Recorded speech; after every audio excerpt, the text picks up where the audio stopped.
Right, now what we're going to do is we're going to combine distress inks, which if you're a stamper and you haven't got them, have a word. Seriously, what are you thinking? You know, I have no affiliation to them other than the fact that I try to leave them and they follow me.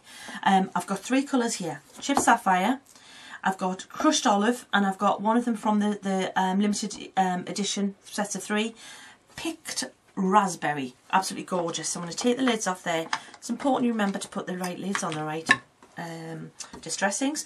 Again, I'm going to start with the lightest colour because that I can mark out and the other colours will go around that.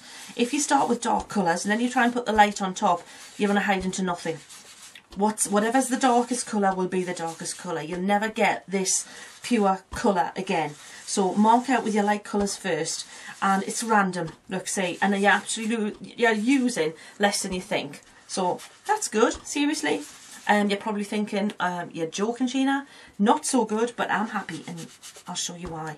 So, okay, a little bit of the Chipped Sapphire in amongst it, and where you're going to blend them together shortly, I'm not going to worry too much about that at the minute, you're going to get purple. So around the borders of the colour, I want pure colour, but I also want areas where the colour's blended into the other colour. Now that'll do to mark that out for the minute. I'm going to use Crushed Olive. Wow, look at this, pretty. And I'm just going to say move it. I'm just being careful to keep those bright pink areas there where I don't want to contaminate them. I'll lose some of it because I'll blend other colours into them a little bit, but I still want to have some nice clean pink areas. So right, now you're probably thinking what a mess, and if you're, you know, and fair dues, you know, good on you, because seriously it is looking a bit of a mess, but that's fine, don't worry about it. As long as it looks good when we're finished, we're not going to worry. So I say just keep building up. Now what you'll find is eventually you'll get the point where the card, your cut and dry foam just glides over the card because it's actually soaked up as much ink as it's going to. And so you're not wasting it by going over and going over, you'll see. In fact, you'll find that you've got your fingerprints in it eventually because it'll just, you know, it's ink sitting on the surface, and that's what you want. So see, we've got this really nice bling-tastic background. I'm going to stop at that. That's good. Okay, some glow in the middle bits. Now, onto the Pourables, the Lunar Pourables. Pop them to one side. I'm not even going to use my cups for this one, the little mixing cups. I've got a bit of kitchen foam. Now, it's not even artist's foam. It's not even natural sponge. It's just a bit of kitchen foam. And I've pulled some bits out of it to make it random. You don't want hard edges. Just cut it up, okay? And what I'm going to do is I'm going to pick out my colours. For example, I'll start with the lightest colour. Now I might put that over the green. So just put a few dots on your craft sheet like that. Hope you've got that on the camera. And then just get that onto your sponge. And then let's just start. And now look at how far it goes. Seriously. A tiny little bit is so strong. Move the sponge around so that you've got, you haven't got a you know, regular pattern. It's a little bit more random. Now look at how that's really, really sitting on there. Now I'm putting this in between. I've actually got the pink I'm going to put on top of the pink areas. So this is enough for the minute. That tiny little amount is actually all I'm going to need right now for that. So it's pattern on pattern and texture on texture, and I'm loving it. Let's do the pink next. So a little drop of that on your craft sheet. Look at how little you're using. Alright, tiny little, about 4 drops of that.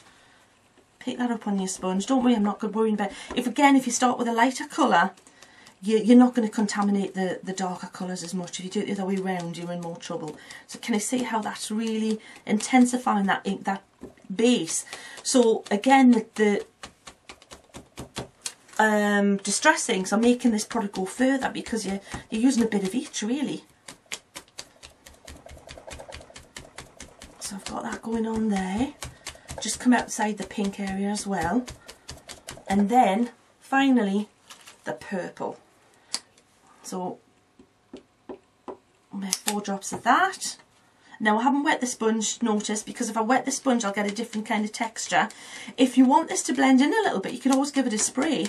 If you don't want it looking as you know, as textured as it is, if you just mist it with a bit of your water spray, they'll kind of blend all these in a little bit and you'll get a little bit of a water texture over the surface.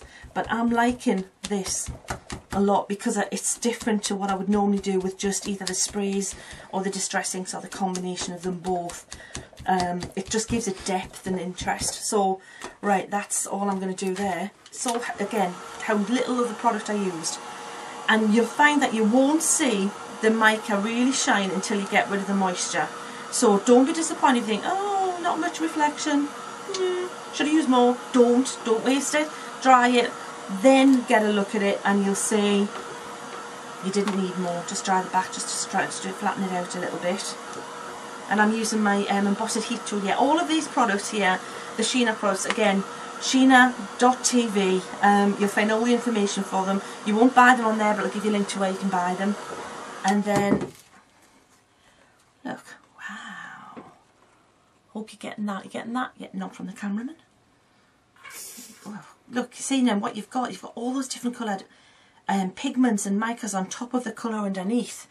It looks stunning. Lots of depth in the colour, richness of colour. Absolutely just crying out for silhouette images over the top. I think I know where you can get some of those as well. And just back to that card I showed you. See?